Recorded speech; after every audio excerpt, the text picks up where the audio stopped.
Olá, bom dia. Hoje, segunda-feira, dia 21 de setembro de 2020. Três notícias importantíssimas para abrir uma semana que promete ser muito quente no cenário geopolítico. A primeira notícia diz respeito à relação entre Estados Unidos e Europa, ou melhor, Estados Unidos, França e Alemanha. Está mal esta relação.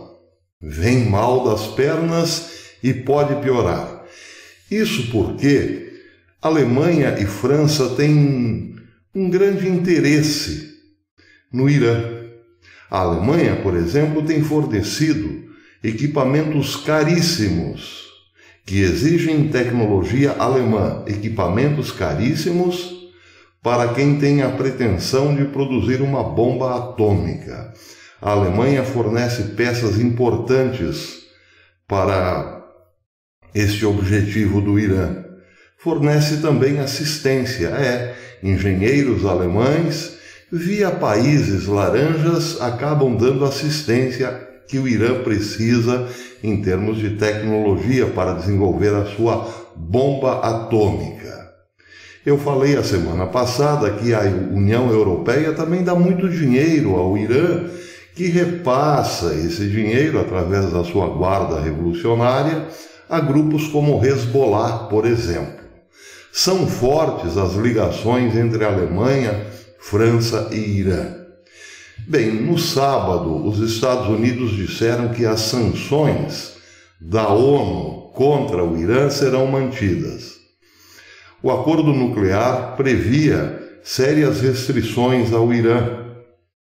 O acordo terminará agora em outubro. Tecnicamente falando, em outubro o Irã se viria livre das sanções que o impediam levar a toque de caixa o seu projeto da bomba atômica. Acontece que os Estados Unidos bateram o pé e disseram que as sanções permanecem. Mas o problema, a polêmica, é que os Estados Unidos retiraram-se do acordo nuclear. E para a Alemanha e França, essa decisão dos Estados Unidos em falar em nome do Conselho de Segurança da ONU não tem validade. Sim, os Estados Unidos, no sábado, antes de ontem, falaram em nome da ONU, disseram que as sanções permanecem. E aí veio a chiadeira por parte da França e da Alemanha. França e Alemanha querem que os embargos sejam levantados. E os Estados Unidos dizem não, os embargos continuam, as sanções continuam. E aí está o impasse. Bem, como o temperamento de Donald Trump é peculiar, para dizer o mínimo, os Estados Unidos ameaçaram países europeus de tirá-los do sistema financeiro se continuarem ajudando o Irã e se continuarem nesta política de levantar as sanções contra o Irã. Sim, é verdade, os Estados Unidos ameaçaram tirar França e Alemanha do sistema financeiro e poderiam e podem, tecnicamente falando, podem fazer isso. Isso porque o sistema financeiro todo é feito em dólares. Todo ele tem relação com o dólar. As negociações internacionais são feitas com dólar. E para que essas transações se realizem, os bancos que negociam em dólar negociam por conta de um canal especial para isso, o chamado SWIFT. Pois os Estados Unidos podem tirar qualquer país a qualquer momento do SWIFT, não reconhecê-los nas transações comerciais.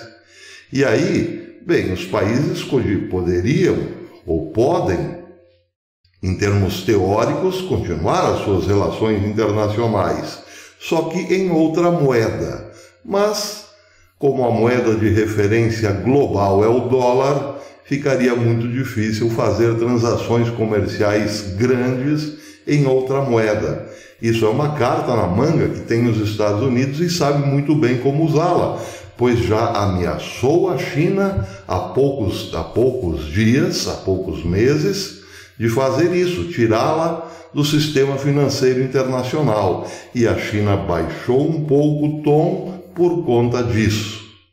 Agora, esta ameaça de Trump se refere especificamente à França e à Alemanha.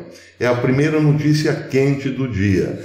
Claro que isso poderia quebrar essas duas economias, tanto a economia francesa quanto a alemã, e colocar em risco toda a União Europeia. Isso, de certo modo, já aconteceu no passado. Os Estados Unidos já quebraram parte da economia europeia no passado, ou melhor, mais especificamente, quebraram a economia alemã quando esta tentava ou estava conseguindo se reerguer. Foi com o craque da Bolsa em 1929. A Alemanha perdera a guerra, que foi a Primeira Guerra Mundial, de 1914 a 1918, e ao perder a guerra, perdeu território, perdeu poder, perdeu força armada, enfim, tornou-se um país quase que irreconhecível depois da Primeira Guerra Mundial. Ficou de joelhos, foi humilhada, como dizem os alemães, no Tratado de Versalhes. Mas de 1919, de 1920 em diante, até 1929, começou a se recuperar, passou por uma hiperinflação, mas como tinha uma forte indústria, acabou se recuperando de algum modo.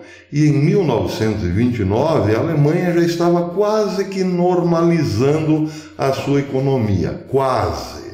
Acontece que com a quebra da Bolsa nos Estados Unidos, a Alemanha, que tinha grandes dívidas com os Estados Unidos, quebrou também. Sem falar que alemães também investiam pesado na Bolsa Americana. A economia despencou novamente. Só que houve um problema ali. Quando a economia alemã despencou novamente, o Partido Nazista, o Partido Nacional Socialista, liderado por Adolf Hitler e Rudolf Hess, reergueu-se, ou melhor, teve a força necessária que precisava para vencer uma eleição e colocar Hitler como primeiro-ministro, né? Hitler foi chanceler, foi primeiro-ministro e presidente depois. Mas até 1929, os alemães, a sua maioria, tinham muita resistência em relação ao Partido Nacional Socialista, porque uma ala dos nazistas era bastante rude, para dizer o mínimo, era muito violenta, e Hitler era uma espécie de apóstolo do caos, ou profeta do caos. E os alemães, que já estavam se recuperando da Primeira Guerra, não queriam entrar numa aventura por causa da elucubração veemente de um profeta do caos.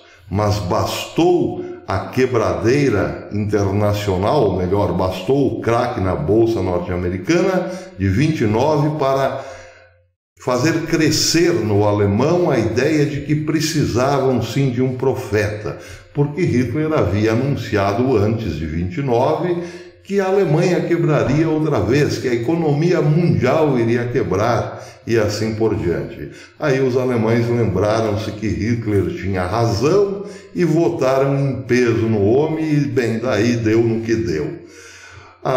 Foi uma forma indireta dos Estados Unidos quebrarem a Alemanha. Hoje pode ser direta. Bem, a segunda notícia importante do dia diz respeito ao Bahrein. O Bahrein anunciou que frustrou um atentado terrorista contra diplomatas internacionais lá no Reino do Bahrein. A notícia foi dada hoje pela Reuters e diz o seguinte: o Bahrein informou que nas últimas horas frustrou um ataque terrorista contra diplomatas estrangeiros que esse grupo terrorista recebia apoio financeiro do regime iraniano. O anúncio ocorre poucos dias depois dos históricos acordos de paz assinados com Israel e os Emirados Árabes Unidos na Casa Branca.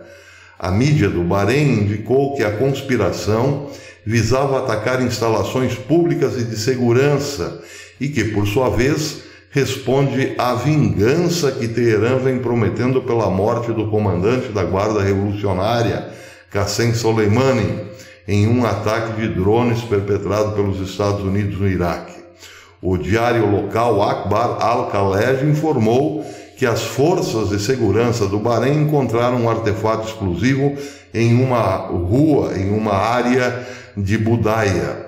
Os terroristas fabricavam explosivos, recebiam moedas estrangeiras através do Irã e possuíam livros relacionados à ideologia do terror. As autoridades locais intentaram uma ação criminal contra 18 terroristas, que, segundo reportagem divulgada pela imprensa local, estavam vinculados aos grupos Saraya al-Ashtar e al-Wafa, ambos considerados movimentos terroristas pelo Bahrein, ligados ao Irã. A terceira notícia vem de Israel. A notícia diz que o primeiro-ministro, como podemos dizer, o primeiro-ministro de reserva, ou o primeiro-ministro, caso o primeiro-ministro não possa exercer suas funções, Benny Gantz, seria uma espécie de primeiro-ministro estepe, e também ministro da Defesa, estará nos Estados Unidos ainda hoje. Ele parte hoje de Israel para os Estados Unidos e ficará lá até quinta-feira. Ele se reunirá com o secretário de Defesa norte-americano, Mark Esper. Será uma longa visita. Na pauta, evidentemente, o Irã, o acordo com hoje ainda dois países árabes, Emirados Árabes e Bahrein, mas mais do que isso, na pauta das conversas com Mark Esper estão a diferença qualitativa na defesa de Israel. O secretário de Defesa dos Estados Unidos anunciou na semana passada que fez uma venda de F-35 para os Emirados Árabes Unidos, ou melhor, para o Bahrein. E isso preocupou um pouco a defesa de Israel, porque Israel tem um acordo com os Estados Unidos de receber dos Estados Unidos sempre o que há de mais moderno em termos bélicos para a sua defesa. Nesse caso, é como se Israel fosse um Estado americano. Desde a criação do novo Estado, do moderno Estado de Israel, a sua proteção é essencialmente norte-americana. São os Estados Unidos quem dão proteção a Israel. Por quê? Porque existe uma relação muito profunda entre israelenses e norte-americanos há séculos. Grandes investidores, grandes banqueiros, grandes industriais, políticos importantes, militares importantes e assim por diante dentro dos Estados Unidos são israelenses. Agora, nessa final de semana, faleceu uma juíza da Suprema Corte, Ruth Ginsburg, que também, por sinal, era judia. Isso nos dá a medida desta relação profunda. Há quem diga nos Estados Unidos que os Estados Unidos são a nova Israel, por exemplo. Bem, claro que por essa relação profunda, o Estado moderno de Israel nasceu sob a proteção dos Estados Unidos. E, portanto, vem mantendo esse status desde sua fundação, ter sempre os melhores armamentos produzidos nos Estados Unidos para a sua defesa. Isso chama-se, em termos militares, vantagem militar qualitativa de Israel, que tem o signo QME, ou as iniciais QME. Pois bem, com o novo acordo, os países árabes passarão, no entender de Israel, a beneficiar-se também de armamentos modernos, equiparáveis aos que os Estados Unidos fornecem a Israel. Por isso já há preocupação em relação à venda dos jatos F-35 para o Bahrein. Isso estaria na pauta da discussão do encontro entre Benny Gantz e Mark Esper. Israel quer uma garantia de que os Estados Unidos continuarão dando materiais melhores e mais modernos para Israel. Israel precisa se diferenciar dos outros países. Em relação ao Bahrein ou aos Emirados Árabes Unidos, Benny Gantz disse que não pode nunca impediu os Estados Unidos de fazerem negócio com ninguém e nunca teve, aliás, nenhuma desavença direta com Bahrein e Emirados Árabes Unidos. Esses dois países não estão na lista das maiores preocupações de Israel. Mas é aquela história. É bom, seguro, diz o ditado, morreu de velho. É bom ficar esperto, seja como for. Israel está num acordo de paz muito recente com esses países. E, portanto, precisa sim ver os seus interesses em primeiro lugar. Mas o principal da pauta do encontro entre Benny Gantz e Mark Esper é o Irã novamente, porque os Estados Unidos, segundo Israel, têm hoje a linha e a agulha na mão da costura de um novo eixo de poder. Os Estados Unidos de Donald Trump afastaram-se da Europa e estão compensando esse afastamento de países como Alemanha e França com novas alianças, como, por exemplo, Emirados Árabes, Iraque, Arábia Saudita, agora o Bahrein e, evidentemente, o Egito, um parceiro antigo, a Jordânia, mas, sobretudo, Israel, que é o pivô de toda a história. Para combater o quê? Para combater a presença russa na Síria, o crescimento político, o poder regional em crescimento da Turquia e também, claro, o inimigo de sempre, desde 1979, o Irã. Esta nova aliança também é importante em termos comerciais, em termos financeiros, em termos econômicos, já que o Oriente Médio não para de surpreender o mundo com novas descobertas, jazidas de esmeralda, por exemplo, bacias de gás, por exemplo, mas também muita inteligência. Israel tem um parque de inteligência hoje fantástico. Os países árabes também têm investido muito em pesquisa. O novo centro de poder está mudando, está se deslocando da Europa para o Oriente Médio. E Israel quer continuar tendo um privilégio, ser, digamos assim, uma réplica dos Estados Unidos na região.